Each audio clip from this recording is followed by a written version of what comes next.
Hi there, history fans. So today we have something really interesting, and it's called The Animated History of Poland. Polska bardzo dobrze. And that's my Polish that I learned for, I don't know, 2 semesters or something like that. Okay, so I saw this video for the first time, I think 6 months ago or something like that. And I rewatched it today before making the video just to, like refresh my mind what's going on in this video. And as I was studying history, I actually read a lot about the Polish history. I don't know why, but I find the Baltic history, the Balkan history, the Baltic history, and the history of Poland very interesting. So I think I can add a little more infos into the video and so on. If you want to correct me, add something interesting or whatever, just let me know in the comment section below. I will try to do my best to, like give some additional information, opinions, and so on onto this video. Okay, let's jump and see what they... as always, the link to the original video is going to be in the description below. So, yeah, give them a view and a like, as always. Okay.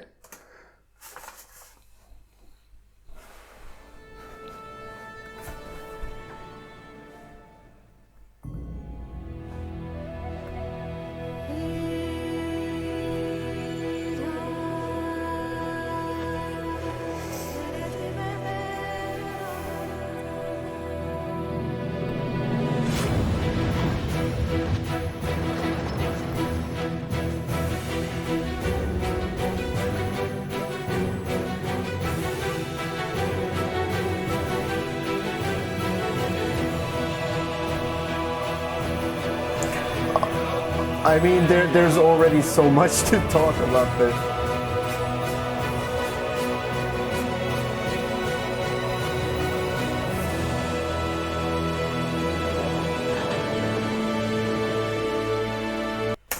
Okay, so there's already so much to talk about. Okay, there is a legend that there were actually 3 brothers, Lech, Czech, and Rus, who came to, like this part of Europe or the world, and they settled there. So, like the Czechs, the Czech tribes developed because of the brother Czech. Then there were a lot of tribes on the Polish territory, and one of the tribes was called Lechts, or Lechts, something like that. I don't know the English term. And they're because of the brother Lech. And then you had also the brother Rus. But that's a legend. But the tribes actually existed, and there were a lot of tribes, Germanic tribes and so on that, and Slavic tribes on the Polish territory. But eventually they united around, like mid 10th century under the Piast dynasty, which was the first dynasty which ruled between the 10th and the 14th century. And the first king was, or the person that unified them was Mieszko I. Sorry for my Polish pronunciations, and especially with the L with the, it's crazy. Although I'm a Slav, I find it hard to pronounce Polish words and especially names with the so they were unified, and there were a lot of tribes. And then it said that Mieszko had actually a wife, or he had a wife called Dubravka of Bohemia, and she was Catholic. So eventually they, got rid of all their Slavic pagan gods and took on Christianity. And the first king was Boleslav the First. Also from the Piast dynasty around 1000. It's actually debated if it's 1000 or 1000 or 1025 AD. But there was a conference in Gniezno, in a city, town, Gniezno, and that's where it said that the Polish king, the first Polish king, Boleslav I, was crowned as the first Polish king. So you see, there's a lot to say just in the first few seconds, but I will try to keep it interesting. Okay, they're expanding to the east.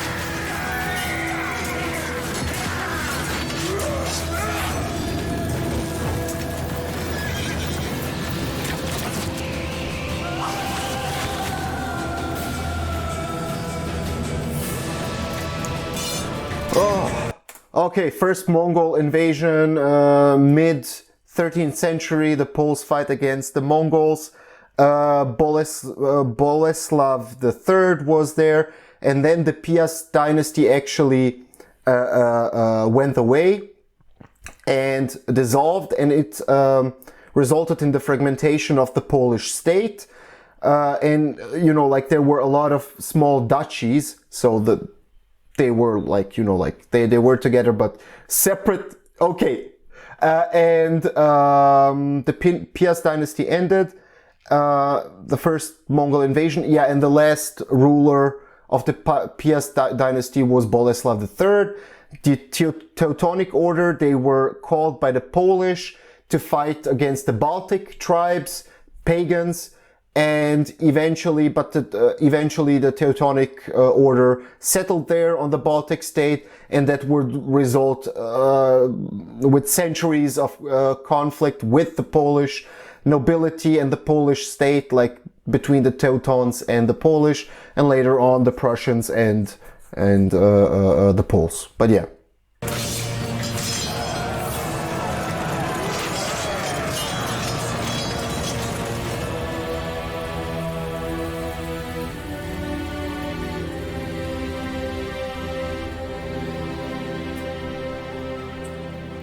Okay, a lot of fighting. 1333.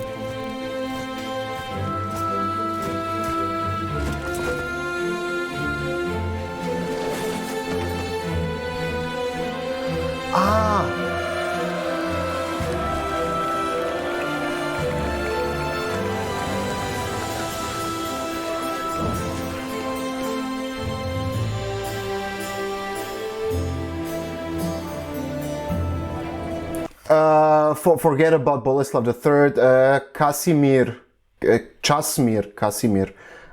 was actually the last from the Piast dynasty, and he actually kind of rebuilt or tried to reunify all the duchies that ended up with the fragmentation of Poland. He wanted to unify the Polish kingdom again. Casimir. And he was actually the last Piast. You see that there's a lot of stuff and a lot of movement, and I need to keep in mind which year it is, and then I can orient it. But yeah, Poland goes through, you know, like rebuilding and reunifying and so on, but it wouldn't last long.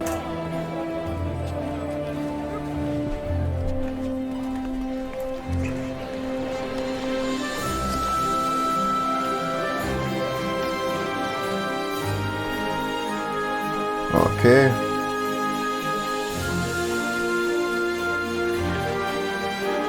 So everything's well.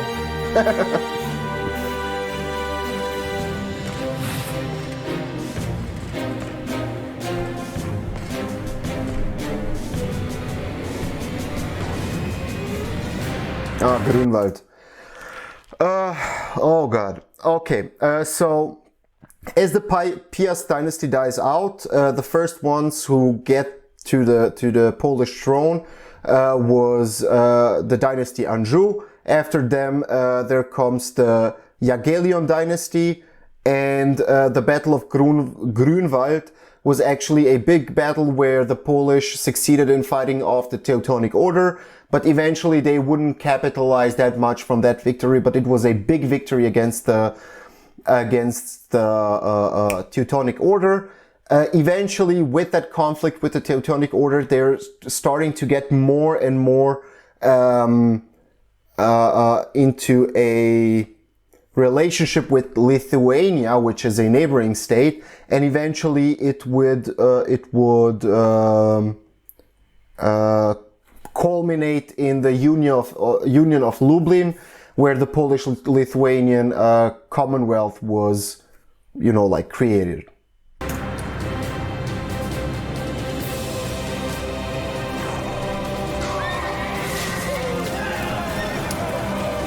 Yeah, 1410. Yeah, 1410, that's the Battle of Grünwald.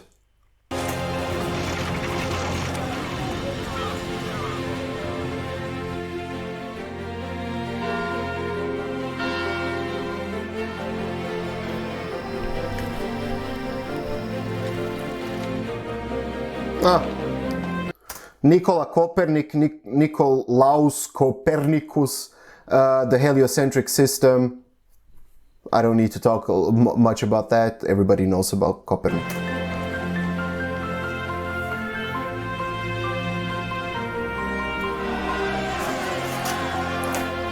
Yeah, that's actually very important. A lot of the Polish nobility and intellectuals or people who wanted to study went on into different universities all around Europe. And it's very important because a lot of them returned to Poland back and brought all the Western ideas, technologies, and way of life to Poland. And it pushed Poland even further and further to the Western European culture and I wouldn't call it mindset, but like more to the to Western Central Europe. It's very important.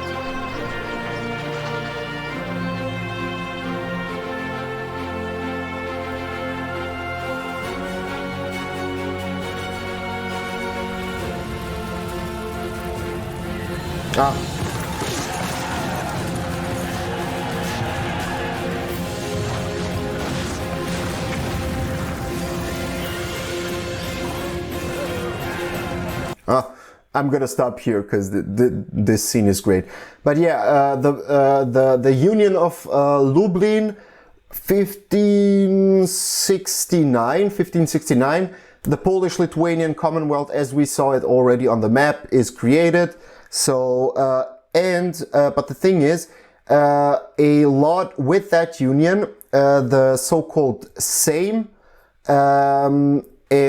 So the Polish nobility got a lot out of it, a lot of rights and so on, and they would actually always elect a king. So that was something new for Europe because like you had absolute dynasties, monarchies, and so on. But the Polish-Lithuanian Commonwealth decided that they're going to elect kings for the future, and they would shift to a lot of European families back and forth, but that's not the topic. And what else? Yeah, and as that big state was created, they eventually wanted to push out their influence territory, especially to Eastern Europe, so to the Russian territory. So they had a lot of conflict with the Russians. They had also conflict with the Swedes on the on the Baltic part. And they were also fighting against the Ottomans. The next scene is the Siege of Vienna. Jan Sobieski intervenes with the Polish winged hussars, crushes the Ottomans and saves Vienna from the occupation of the Ottoman army. But yeah, I think I said everything about that.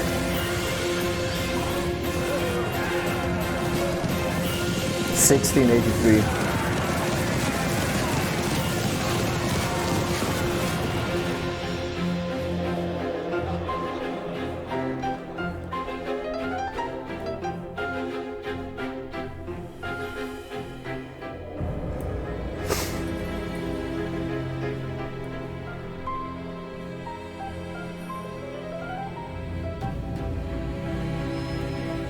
Now the partitions.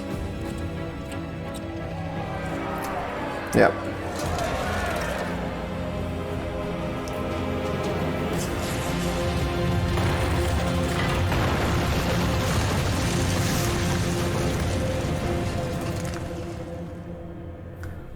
Okay, that's really important. The Partitions of Poland, 3 or 4, depends on which book you're reading, but mostly known as the 3 Partitions of Poland. It ended in the last partition, as they stated, in 1795.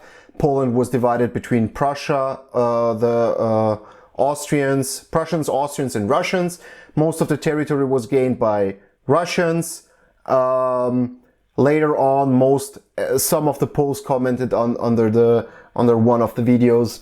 The most invested territory that a foreign nation was investing in that was the Prussian territory. It was the most modernized, but the most liberties the Poles had with expressing themselves and so on was in the Austrian part, and the most undeveloped part of Poland was then the one that was under the Russian rule.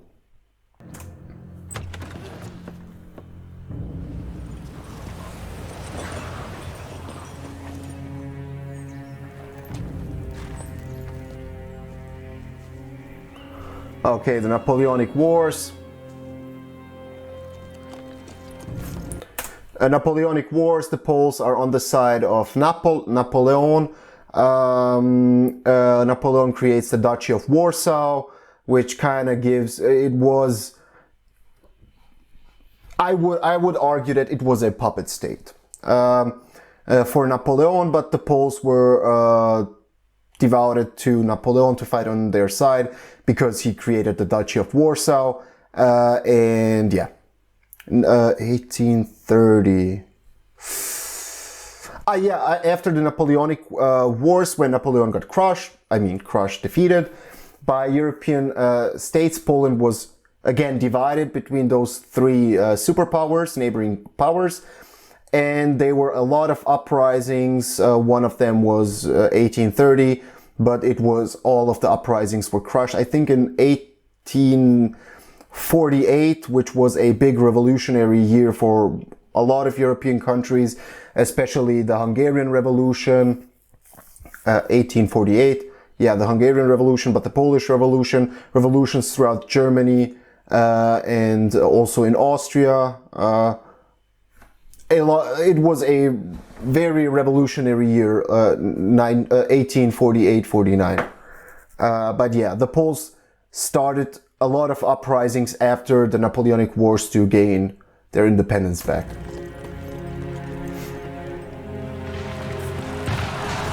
(1863).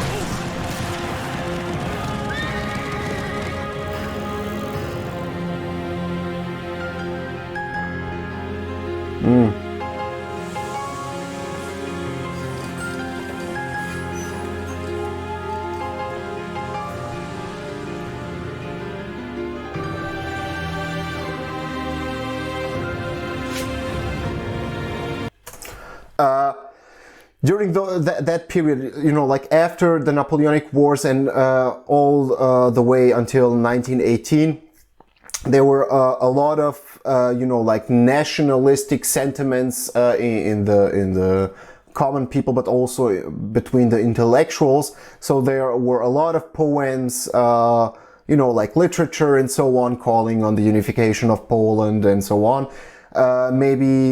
And a lot of prominent, composers and so on. Maybe one of the most famous is Chopin. And then you have Mickiewicz, Slovatsky. But yeah, a lot of national, fever in the literature and arts and so on. Now we're jumping to 1918. So First World War and end of it. So this is the Polish-Soviet War. Poland, after the First World War, got its independence. They got also this part, the entrance to the Baltic Sea. But eventually, they didn't show that the Poles also attacked to the east.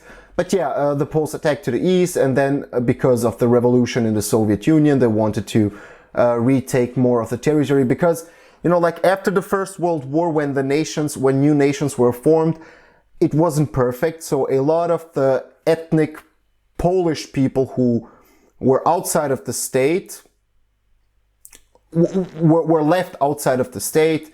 It was the same with other European countries, but the Poles eventually attacked to the east, and then the Soviets pushed back until Warsaw. Then the Soviets got defeated at Warsaw, a big battle, and then the Poles pushed back, and it ended in a stalemate or somewhere around here.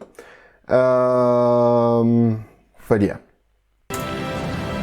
After the First World War, Poland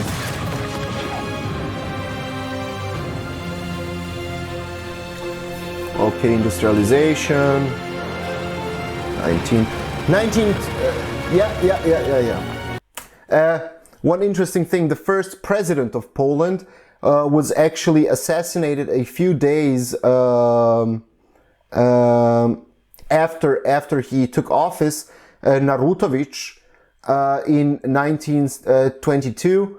And there was, I also forgot to mention that a Lublin government was formed after the First World War, which was called the Lublin government, and the first president, but he got assassinated, Narutowicz.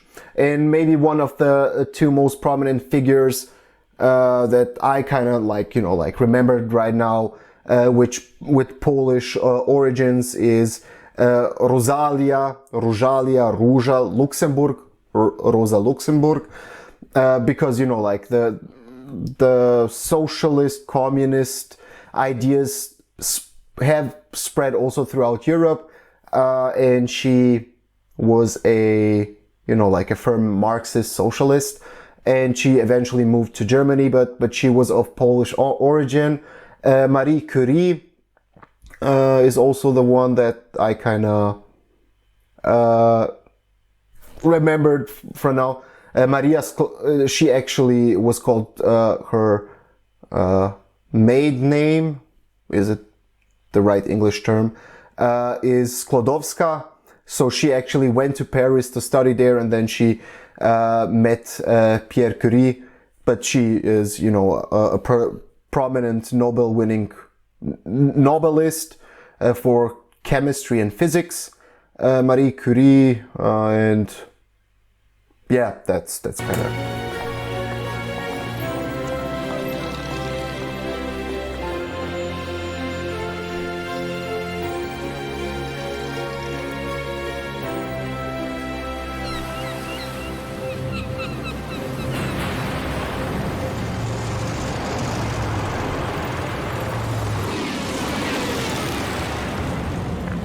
Second World War.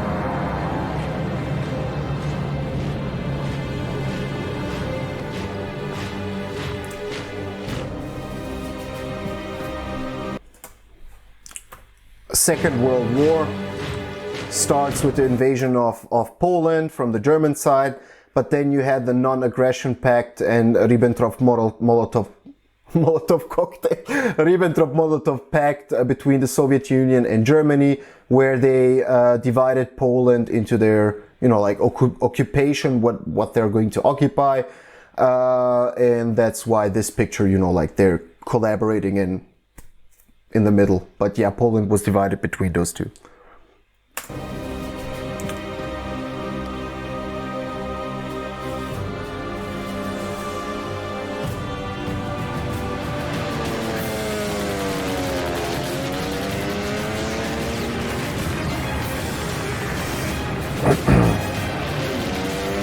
The Royal Air Force, Monte Cassino.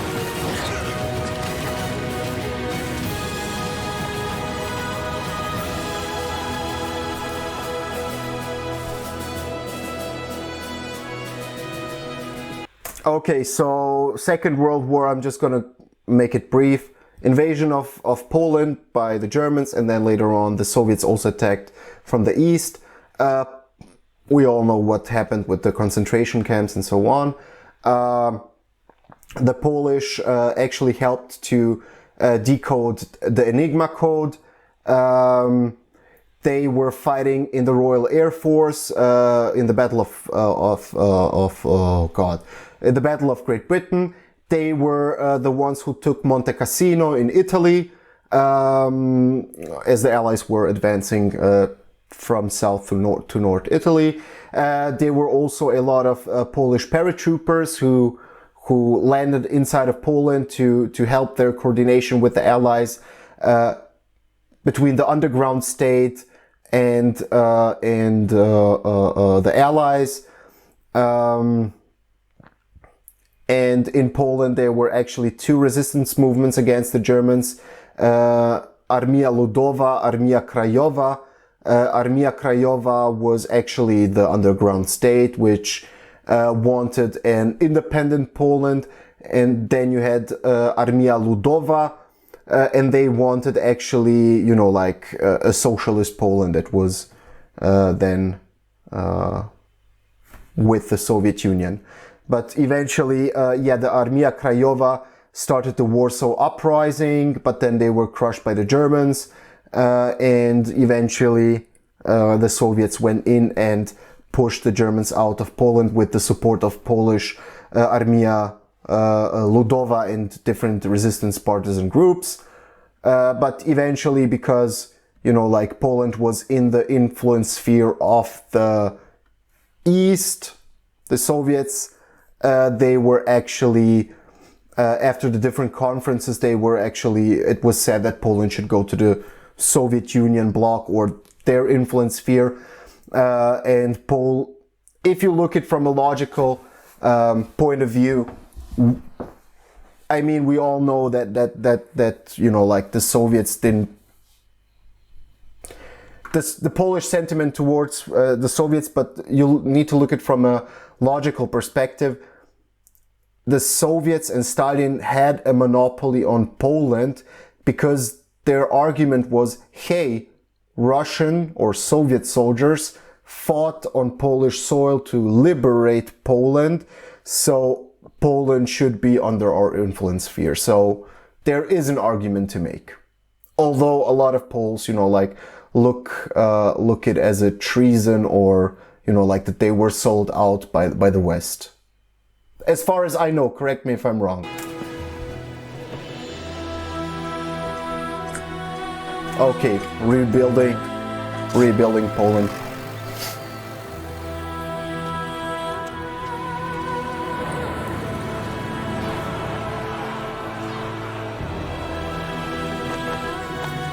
Solidarność.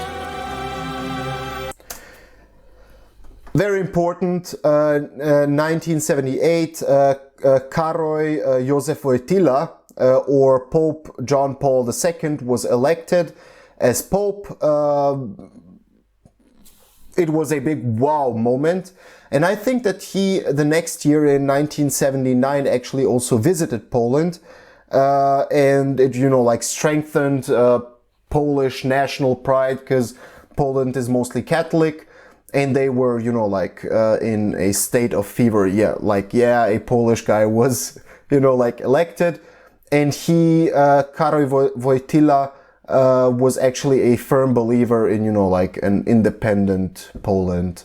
And he also pushed for that narrative. And that bothered, of course, the Soviets very much. Whose philosophy was actually, you know, like I wouldn't say anti-religious, but, you know, like non-religious, atheistic, plus Poland shouldn't be independent. But yeah.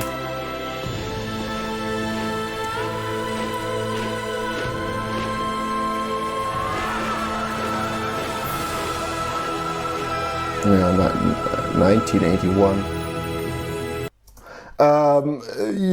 In that, after the Second World War, I think from the 60s onwards, there were a lot of worker strikes in Poland. Maybe one of the biggest worker unions in Poland was Solidarność, Solidarity, and they pushed a lot of the worker strikes, and they played a big part in Polish independence and the Polish push for independence and worker uprisings and so on. So some of the uprisings were crushed, and then some of them where Poland got more, you know, like rights that they could decide. without the, you know, like Moscow approval and so on. 1989, 1990, Soviet Union dissolves, Poland gets its independence.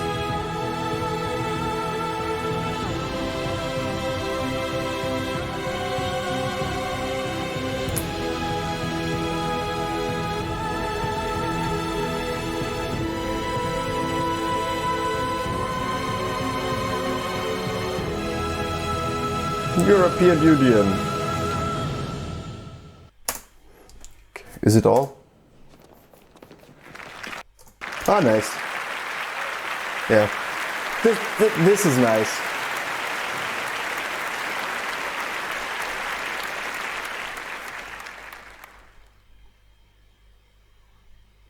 Poland Expo, Shanghai. Okay, and I think Poland joined the EU in 2004, I think. Oh god, this gave me a lot of stress, like the video, the history of the entire world, I guess, from Bill Wirtz. Because, you know, like when you talk about the history of the entire world or the history of a state or a nation or whatever, when you go through the whole history, you always forget something. You know, like you want to say everything that you know, or maybe ask interesting stuff for the people to comment in the comment section below. But then, you know, like you don't want to pause it all the time. But people told me that I should pause the video and then comment and not talk over the video, so I did it this way. Okay, I hope that you enjoyed it. This was a big topic, and I had a lot of stress with this video, like with the history of the world video. I hope that you enjoyed it. If you want to join our history community, just hit the subscribe button and notification bell. To get notified when new videos come out. If you want to correct me, add something interesting or something like that, just let me know in the comment section below. And yeah, until next time, see ya.